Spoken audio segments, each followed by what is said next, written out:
You're listening to West 4th and Goal, presented by Old Carolina Barbecue Company, a podcast for high school sports fans in north central Ohio. My name's Kurt Conrad, and I'm here with co-host Effie James and producer Noah Jones. We're coming to you from the IdeaWorks podcast studio on West 4th Street in downtown Mansfield.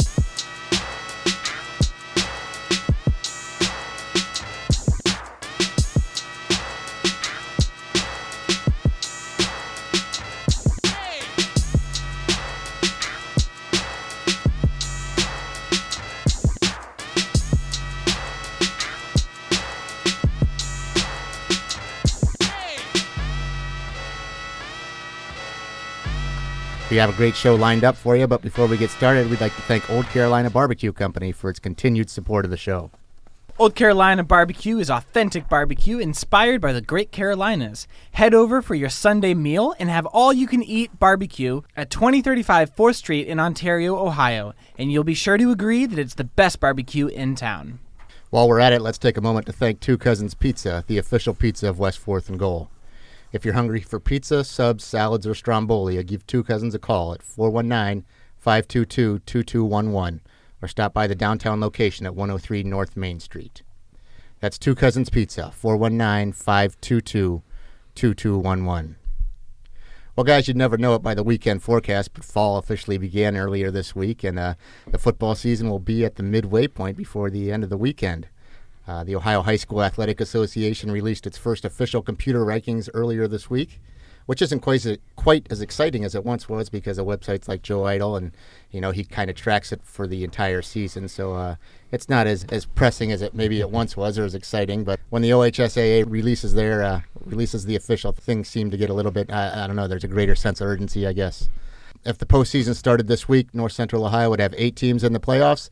Mansfield Senior is second in Division 3, Region 10, while both Gallion and Clear Fork would be in Division 4, Region 14. In Division 6, Region 22 is crowded. Hillsdale, Colonel Crawford, and Crestview would all be in. And in Region 25 of Division 7, Lucas would be in. And in Region 26, Plymouth would be in. Lucas is no stranger to the playoffs. Cubs have been to the postseason each of the last 5 years, and I don't think anybody in the room would be completely surprised to see the Cubs make it a 6th year in a row. The Cubs reached the regional championship game last fall behind Jeb Grover, the program's career rush leader.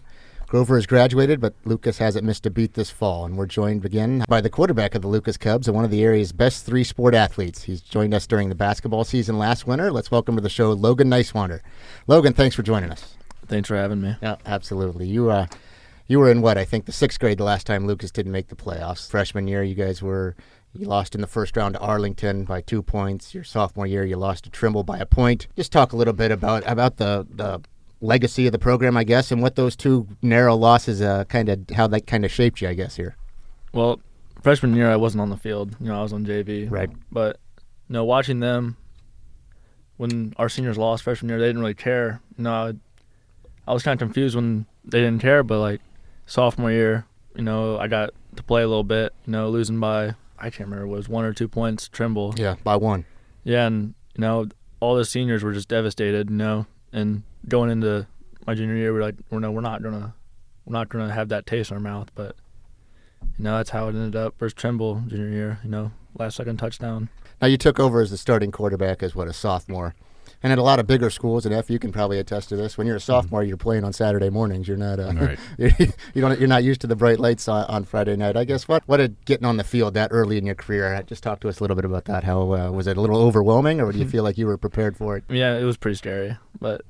No, especially being a quarterback, everyone's looking at you to lead the offense, lead the team. But, good thing Jeb was there because Jeb did most of the scoring for us. But, especially being 15 at the time, coming in and playing Friday night, playing against Notre Shockton, played Troy Christian that year, beat Colonel Crawford that year, and I just think that, helped with how everything's setting up now, getting in those moments early. Right. I'm sure you played some young guys when you were coaching over at senior high. I know you did. I mean, that's a lot. That's for some guys. Some kids can handle it, and some kids can't. Yeah, it's one of the rules that I was always told as a young coach is for every freshman and sophomore you play, that's a loss.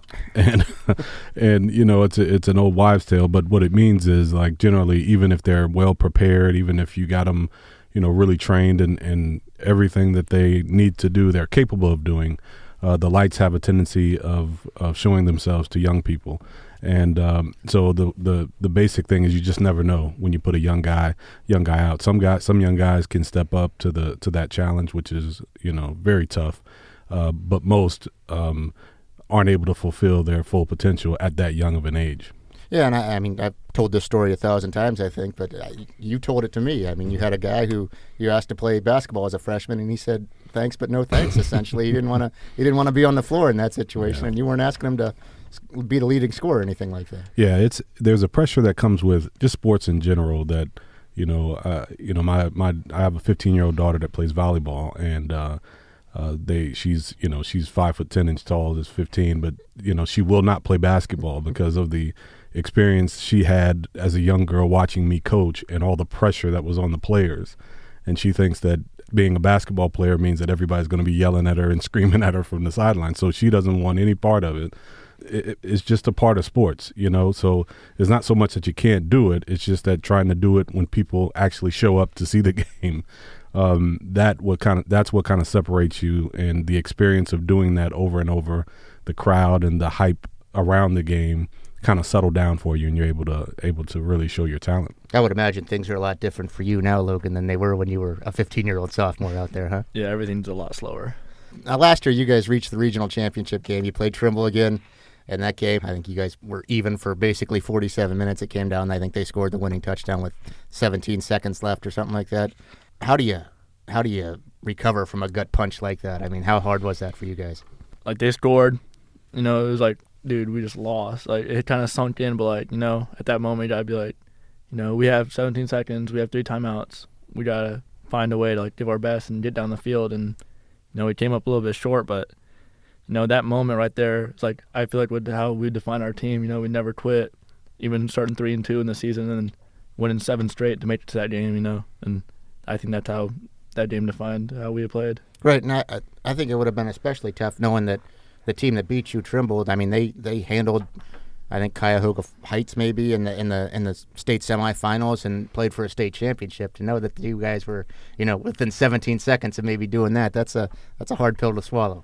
Yeah, it was something to talk about for a while, but I try to forget about it because it was pretty heartbreaking. I would imagine that's something that that can serve as a pretty big motivational tool too. Yeah, sure. It still stings, and when you come up a little bit short, especially in games like that in the tournament, it sits with you, and people ask even games that I've coached in that years past.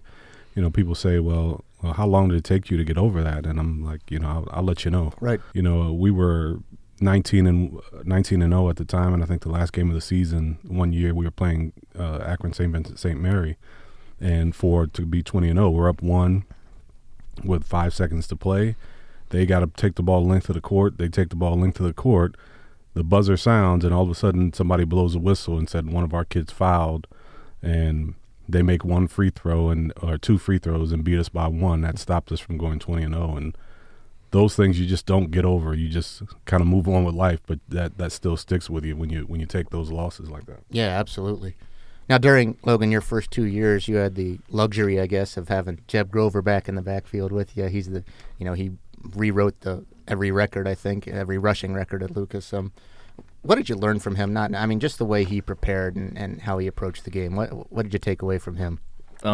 He was he wouldn't say much to the team. He was kind of quiet, but he was a lead by example guy. He wouldn't complain to the coaches if he had to run a little bit extra. He wouldn't get mad if he wasn't getting carries, but he was always running as hard as he possibly could and giving his best for the team. Right. Now, when he graduates and takes his 6,000 yards out the door in June, do you know that the offense is going to, is there more pressure on you, I guess, knowing that he's the security blanket isn't lining up behind you anymore? A little bit. There were times where I'd miss a block and he'd just break it and go score, but now you got to make sure everything's working right. Well, tell us a little bit about the offense this year. Has there been kind of a change in offensive philosophy? It seems like you get to throw it around a little bit more this year, huh? Yeah, we got 2 good backs now, Ethan Sauter and Tommy Zerzo. So we don't we had good back last year in Caden Thomas, but Jeb would get majority of the carries. But this year, they're not quite as built as Jeb. They got much muscle. They got muscle, but they're not quite as stocky as him. Right. So we can't be running them 45 times right in the middle, like getting them beat up. So, we'd like to put them out in space, let them make moves because they're shifty little guys. You guys opened with a couple wins over Danville and Centerburg. Then in week 3, you lost 14-13 to Northmore. That was the crazy weather delay weekend where everyone, if they came back and played that night, and you guys did, but I think you probably sat there for 2 hours and waited to come back out there. I think Northmore's won 3 in a row in that series. What is it about them? And just talk to us a little bit about that night and the delay and how hard was that to deal with? Well, they're a really good team, 2 years ago, we thought we could, just show up and win. And we thought the same last year. But this year, we were thinking we're not going to let them just have a free win on us. And, get a little bit of momentum going into halftime, 13-14. And then all of a sudden we get out there, run one series on defense, make them punt, and then it starts lightning and thunderstorming. It's like, oh, no, we got to go back into the locker room. And, we're in there for about an hour and a half, and we come out, they look like they don't want to be there anymore. We wanted to play that night. We didn't want to go home. We get out there, it's back and forth the whole game, and nobody ends up scoring, and that one extra point would cost that game right there. Right. What'd you guys do during the delay? I mean, what do you do for an hour and a half? Just sit in the locker room? Yeah, I just sat in there, stretched, just messed around. That's got to be a disaster, Coach. I can't imagine there's anything good that comes from a 2-hour delay. There's not enough adjustments you can make. There's not enough water you can drink. It's pretty much torture. And generally, I know after you get up to about 30, 40 minutes of a delay, you really got to start thinking about, do we, is it worth it for us to go back out, or should we just call it till tomorrow? And, I know it depends on where you are. And I know you feel like you got the momentum, so you want to keep playing. But it's tough. It's like restarting the game over again, mentally and physically at that point. And football is unlike any other sport. I mean, in baseball, you can get in the batting cage and take some swings. Mm-hmm. And, basketball, you can get some shots out there. You can't go tackle each other in the gym. I mean, there's nothing you can do. Right. It's just you and your thoughts when it comes to football delays. And, it's part of the sport. And, the hard part for coaches and players is to try to adjust to all the variables that happen during the course of a football game. Even with the weather, even when the game's going on, you got to adjust to wind, weather. All kinds of things happen during the course of a football game that don't happen in many other sports. Right. So you got to be able to adjust on the fly. Right. Now, 14-13, that's another one of those tough ones. I mean, how is it hard to bounce back from that? Or, where were you guys mentally that Saturday morning? No, we thought we played all right. They're still undefeated. I think they're number 1 in their region right now. But it's just one of those games where, didn't fall our way, but we got back the week after, just started working hard and ended up playing Troy Christian. We beat them pretty good. I was going to say, it must not have been too hard to bounce back when you hung 43 on Troy Christian the following week. And that's a team that you guys struggled with a little bit last year. It was a one-score game. Was there extra motivation, I guess? You guys wanted to bounce back and get back to where you thought you should be? Yeah, and last year we didn't play very good, and, a couple turnovers, and, on kickoff, we had kickoff fumble, and, they got the ball scored, interception, they score, and we didn't play a very good game, but this year we were, coming out focused, not going to make any mental mistakes, and, they had a couple key players hurt, they had the running back hurt and the wide receiver hurt, and, it just led to that. Right. Now, this week you guys play at Willard. That's one of 5 new teams on the schedule for Lucas this year, and that's because Lucas in football has to operate as an independent, and that's gotta be an athletic director's nightmare, right? Trying to find time. It's easy to find weeks 1, 2, and 3. After that, trying to find seven opponents, it's got to be a train wreck. Yeah, especially in the course of 1 year turnaround. It's tough to do, and I know as coaches, I know that would be very difficult because your AD is going to bring you a team. In some cases, you may not know anything about. In some cases, they just don't fit what you want your team to compete against, whether that be just not up to the standard that will test your team, or just not to the place where they're just maybe a little bit more than what you want your team to compete against. You just never know when you got to play that independent schedule. You guys will host Steubenville Catholic Central and Columbus St. Charles, which is a Division II school. You guys are going to take bus rides to Fisher Catholic, which is in Lancaster, LeBray, which is Leavittsburg, which is right beside Warren. And F, I mean, you used to take some basketball teams over to Warren Harding. There's Those are long trips. It certainly is. Long trips to be making at night. You get home at 12, 1 o'clock in the morning, and it's but that's the sport. Right. I guess. Is it more exciting to play teams that you never played before, or would you guys rather play the Crestviews and Hillsdales? I mean, other local like-sized schools that would probably be a little bit more interest for fans here in town. I mean, sometimes I wish we played like the closest schools, but playing the schools that are pretty far away that we never played, they don't really know what to expect, and then I think that gives us an advantage. They see this tight double wing offense and like, this is not going to work, and then we end up running for like 400 yards and like, wow, geez. Right. I mean, it's worked against several bigger schools, and you'll have one of those guys coming up. Lucas is one of the smaller football-playing public high schools in the state. I think their enrollment figure is 82 or 83. By comparison, your Week 7 opponent is Columbus St. Charles, and I was looking it up today. Their enrollment figure is 568. Is that a challenge you look forward to, playing a school with 7 times the amount of boys as you, or is it maybe we'd be better off finding someone who's another D7? I mean, it's going to be fun. We win, we get some extra points for playoffs, but we lose. I mean, they don't really get nothing if they win, they're not getting really no points. So I'm surprised they picked us up to play us, but it's a win-win for us, I guess. And it's got to be a no-win for them, right? I mean, sure. If you're a Division II school with 600 kids, you should beat Lucas, and if you don't, the only thing is you get an opportunity to play a team that brings a unique look. You get to expose your team to different things and have them play somebody like Logan was saying they're not familiar with.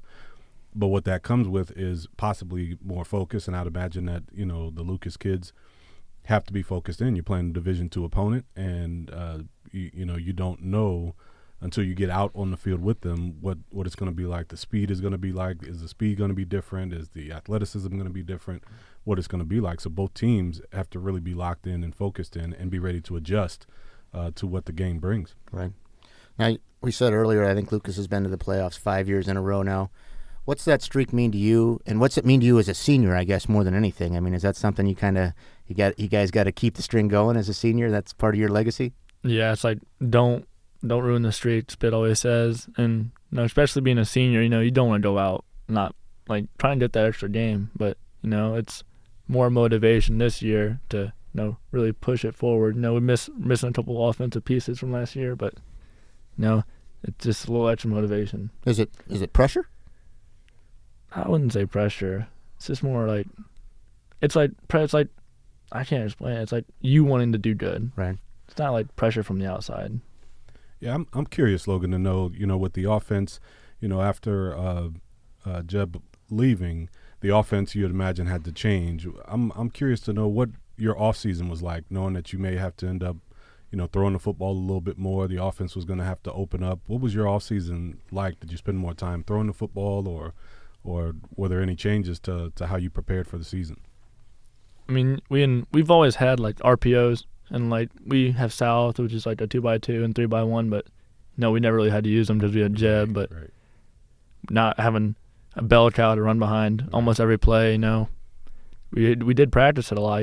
Carson gets a lot of catches, Salter gets a lot of catches, and having them out there, trying to keep them safe, it definitely helped change the offense a little bit. Sure. Going back to the tradition piece, do you think, and F, you can answer this, you coached one of the most successful basketball programs in the state. Do you ever feel like you're already a touchdown ahead when you take on some people because maybe there's a intimidation factor that, or do you ever come out and feel like, they're playing the tradition and not just the 11 guys on the field?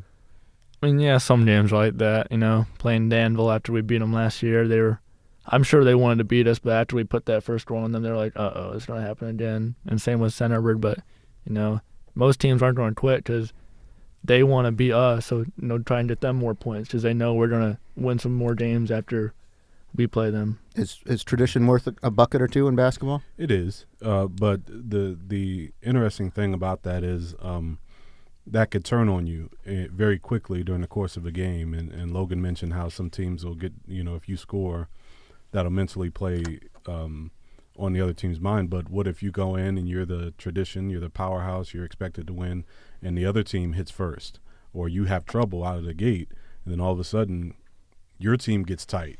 And I've had that happen numerous times, playing in our conference, and we were a big favorite, and all of a sudden the team jumps out to a 3 or 4 possession lead, and our kids are like, the crowd starts mumbling and grumbling, and our kids get tight and shots aren't going down, or we're not making plays on the offense if it's football, and that game can become interesting. So it works both ways, but you're right. Having a team that comes in with a winning tradition and has a winning culture on their team is something that you can't replace, and it is worth points a lot of times in high school. Yeah, and that's something, we haven't touched on at all, but, culture is so important, I think, especially at the high school level.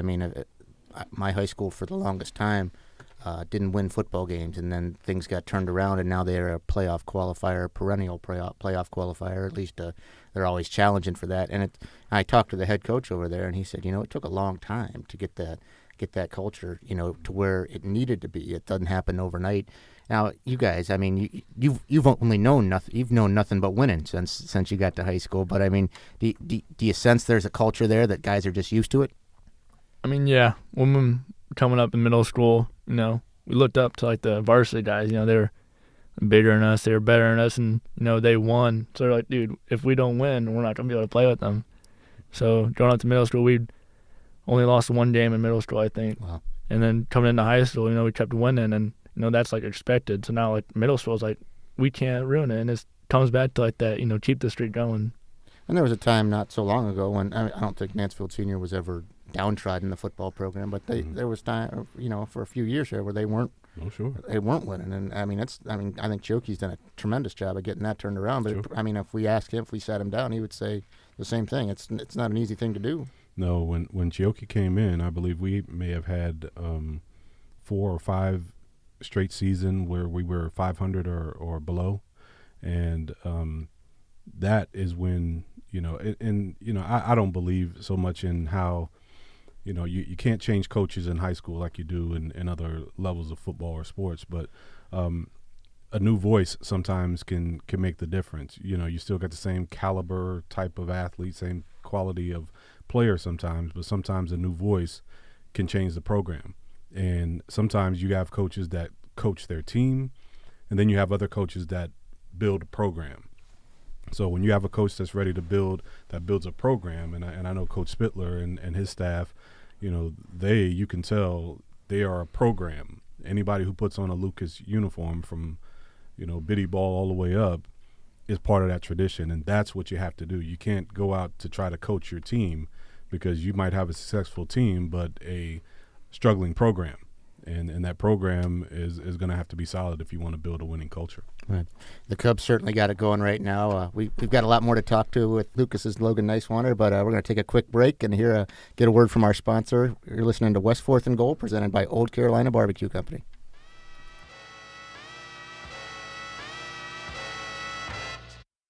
Old Carolina Barbecue has recently installed a new drive-thru at their 2035 4th Street location in Ontario, Ohio. Go ahead and grab some authentic barbecue inspired by the Great Carolinas and use the drive-thru. Old Carolina Barbecue, where the best barbecue in town is slow smoked with quick service.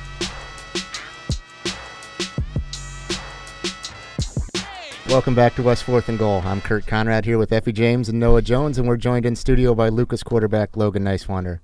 Now, Logan, we spent most of the time talking about football here, but that only tells a fraction of your story, I think. You were an All-Ohio special mention in football. You were an All-Ohio second-teamer in basketball. You averaged 20 points a game, and those two might be your second and third best sports, maybe. I don't know. We'll ask you about that for sure, but I saw a baseball recruiting profile that said you were throwing 89 earlier this summer. So which sport is it? Do you have a preference? Which one do you like the best? I don't know. I like them all. They're probably the same. But football, there's something about football, You can't play it after you graduate, or if you go to college, you can't play after that if you're not going to go to the NFL, obviously. But, football, probably my favorite. Right.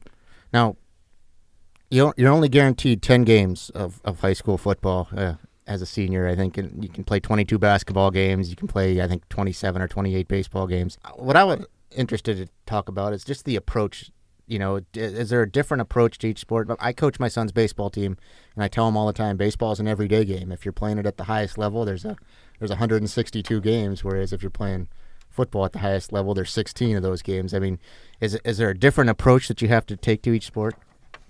Yeah, football is like it's more thought out for the week to week basis. But baseball or basketball, it's like you're always like on the move, trying to like figure out new things to learn. But football, you can really slow it down and kind of learn new things better. Now, have you made any decisions in terms of college? I mean, do you want to play at the next level, and where do you want to play? Anything like that? Are you going to break any news for us today? I don't know. I mean, I've had some stuff for baseball come up, and baseball is.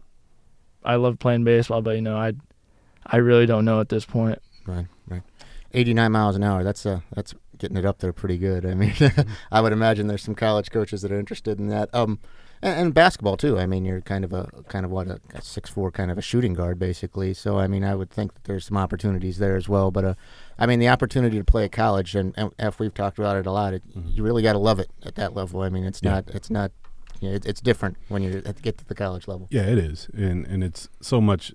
The talent level is, it's taken into consideration to get you there. But once you're there, your talent level is, lessened by the fact that everybody is talented, and now you got to find other ways to be impactful, rather than just be talented. So it's your work ethic, it's your commitment to keeping yourself at the peak conditioning and all that stuff. It's so much more of a job, and that's why I encourage all young people to just enjoy their high school years. Play as many sports as you can, and go to your homecoming, go to prom, do all those things in high school, because when you go to college, it's a business, and it's a job. And ultimately, it becomes fun, but it will really test your grit, right, to find out whether you love that sport or not when you go to the next level. And speaking of homecoming, Logan, I saw you were a finalist for the homecoming king this year. You're on the homecoming court too. I think last year, if memory serves, and I've covered that game a few times down at Lucas, they'll unveil the king and queen the night right in the pregame before the game, right? Are you excited about that? Yeah, I mean, a little bit, but I'm not going to think about it, though. I'm going to be waiting to play football. Right. I would probably not losing any sleep over stuff like that. That's the best thing to say right now. Now, I noticed there's another Niswander on the court. Is he a relation to you? Nicholas is his name? Yeah, he's my first cousin. Oh, okay. Yeah. Seems like a pretty big kid. Does he play sports, or? I mean, he plays basketball, but he runs track. Oh, okay. Well, very good. Now, you guys are playing Willard this week at Willard. They are winless this year. They lost quite a bit to graduation from last year. I would imagine. I mean, Lucas is clearly a favorite in that game. But I mean, is there danger that comes with playing a team like that? I mean, it's kind of like a wounded animal, right? You don't want to overlook them. Yeah, I mean, I know that I did quarterback, and we watched on him, and he sends plays with his legs, but. It's one of those games where it's like, they're 0-4, but they're not really as bad as their record would say. Right. It's like a bait game, Spit would say. You can't fall into that trap. Right. Now, it's certainly not the only big game this weekend, and you and I were talking about this one. I don't get excited about the games an awful lot anymore, but I'm pretty excited about the one that's going to be played at Arlen Field on Friday night. Mansfield Senior is 4-0. They're hosting Sandusky, who's also 4-0. It's clearly the biggest game in Region 10, and maybe the biggest game in all of Division 3 in the entire state. So I mean, this is what it's all about, right? Yeah, it's an interesting game, and the great thing and the huge thing about this game is it's right smack dab in the middle of the season, and even though the stakes are high when it comes to playoff points and all that, either way, it's not the beginning or the end for either team. Now both teams I'm sure want to win.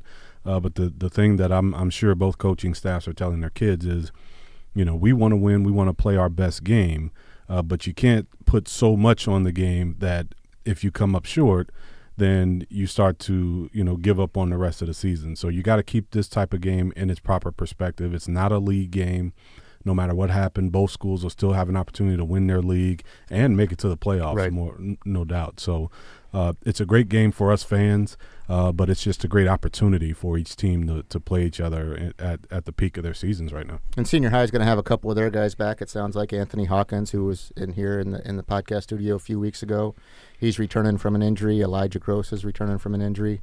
Now, Sandusky's quarterback suffered a non-contact knee injury a few weeks ago, and he's likely not going to play this week. Chauncey Aaron, I believe, is his name. And you and I talked about it a little earlier. It's more fun when everyone's got all their pieces. Yeah, it is. It's one of those things where, as a coach, you have to, I don't know if the Mansfield senior staff knows for sure whether their quarterback won't play. They have to some degree be preparing for him to play. He's such a big part of what they do offensively, but that is, that's part of the game when somebody football, not very many teams have their full complement of players, even at this point. Right. Most teams are down a player or two or sometimes three or a couple starters at this point, and very rarely does a team go through the whole season with the same starting lineup on both sides of the football. It just doesn't happen. And one of Senior High's big pieces, Clay Caudell, happens to be your cousin, Logan. I mean, do you guys get a chance to talk much during the season? And are you going to maybe keep an eye on the scoreboard, what's happening at Arlen Field this weekend? I mean, I talk to him occasionally, but he's got a birthday party this Saturday I'm gonna go to, so I'm gonna talk to him about the game there. Hopefully, you'll both be celebrating Friday night wins. I would imagine, huh? Another big game, a couple big games in the Mid-Ohio Athletic Conference. Clear Fork is 3-1. They're at River Valley, who's also 3-1. The Colts, I covered it down in the Valley last weekend. They look dead in the water against a very good Bellevue team. They trailed 21-3.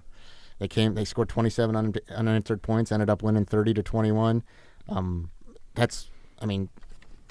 All the things that coaches say at halftime about sticking to it. I mean, that's one thing, but to go out there and see it done that's pretty impressive. That's pride kicking in sometimes, and you can't explain that in the film session. You can't explain that, on paper. It's just pride kicking in, and the Clear Fork kids deciding, we're not going to lay down to this team, whereas a lot of teams would have at that point with the score being what it was. But I saw some kids, specifically like Brennan South, their senior quarterback, and other guys step up and make plays consistently, and that's what you got to have. Your senior leadership stepping up, making the biggest plays in the biggest games. And there was a time not so long ago when Clear Fork wouldn't have been equipped to come back from 21-3. I mean, exactly. But Brennan South, who was in here with us last week on the podcast, he can throw it around a little bit, and they have a lot of weapons, and they can, unlike the past where they'd have to drive 75 yards in 14 plays, they can hit you pretty quickly. Yeah, anymore, you have to have some semblance of balance, and even the teams, and even Lucas in the years where last couple of years with Jeb has been such a great running back for them. They had to have the option or the threat to throw the football in order for Jeb to be effective. You got to have that balance in today's game, because if you don't, you're right.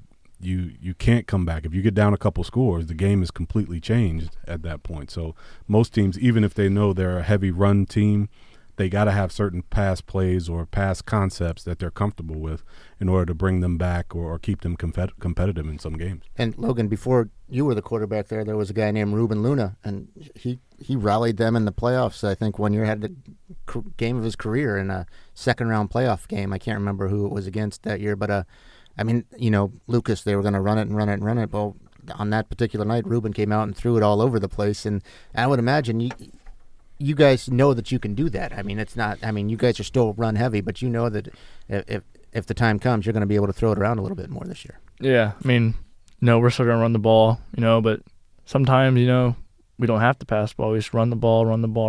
But if they're going to stop the run, they're going to blitz 4 or 5 linebackers. We got to hit them with a little play action, throw it over the top. And you have one of the more underrated, I think, weapons in the area in Carson Hager. I think last year he was dealing with some injuries. At least it seemed like it. He was always had something wrapped around his shoulder or something. I think he was a little banged up. But, I mean, having him out there and healthy, I mean, he probably makes your job a little bit easier, I would think. Oh, yeah, he's a big play machine. He's really fast. Yeah, he's returned a couple of touctorights kickoffs for touchdowns. Yeah, he's returned too. Right. Another big game in the MOAC. Pleasant is at Shelby. Marion Pleasant was upset by Marion Harding last week, 38-35. I don't think many people saw that coming. Right. At the same time, though, I mean, Pleasant's a D5 school and Harding's a D2. I mean, that shouldn't really surprise people. I don't know if that's a testament to where Pleasant is as a program, or maybe it's an indictment on Marion Harding. But nonetheless, I mean, that was kind of an upset. Shelby put it on Ontario pretty good, I believe, last week, 42-7. Merrick Albert had 6 sacks. His older brother, McGuire, the quarterback, threw, I think, 273 yards and 4 touchdowns. I mean, that's a pretty big game for a conference newcomer in Shelby. Yeah, and Shelby looks like they're coming together well. They're playing.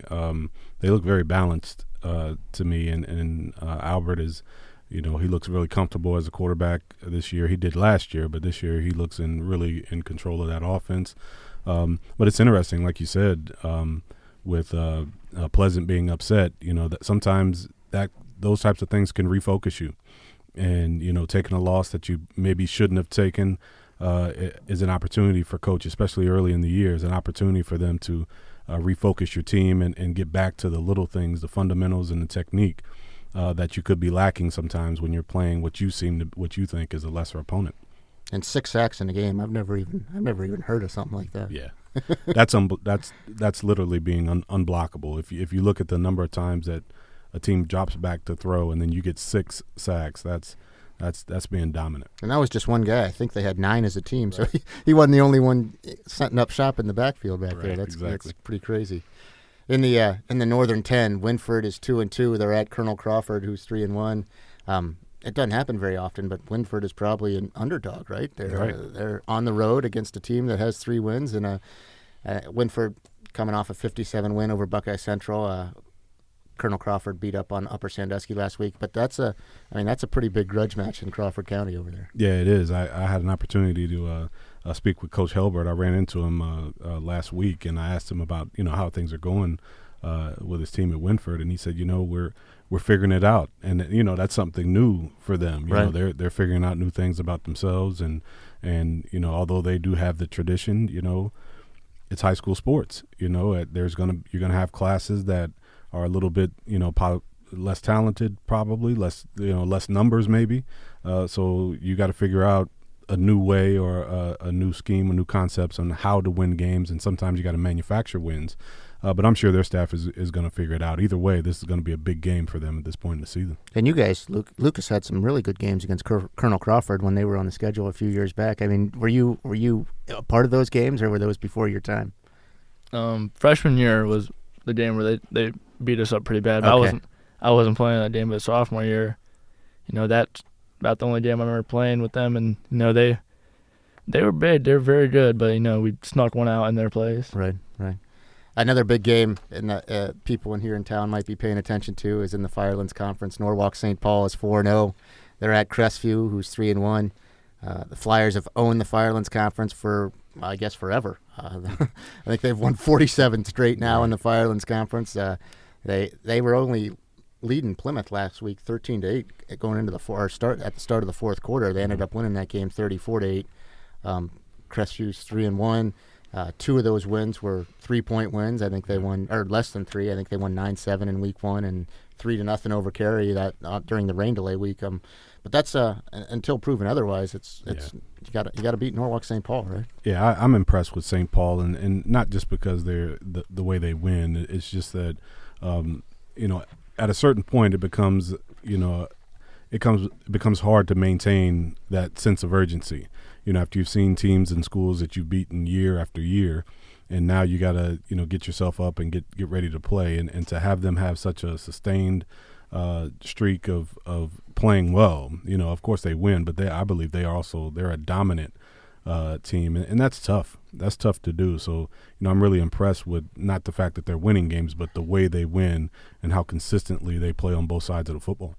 And Lucas is always, or they have been at least the past few years. There was a time when they were all in the same, when Lucas and St. Paul were in the same region, but they wouldn't run into each other probably until the state semifinals. I would imagine you wouldn't object to playing St. Paul then in that situation. No, it'd be fun. Always hearing about how good they are, and we like to think that as a challenge, try and go in there and beat them. Right. Well, I think that's going to wrap it up for this week's episode of West 4th and Goal.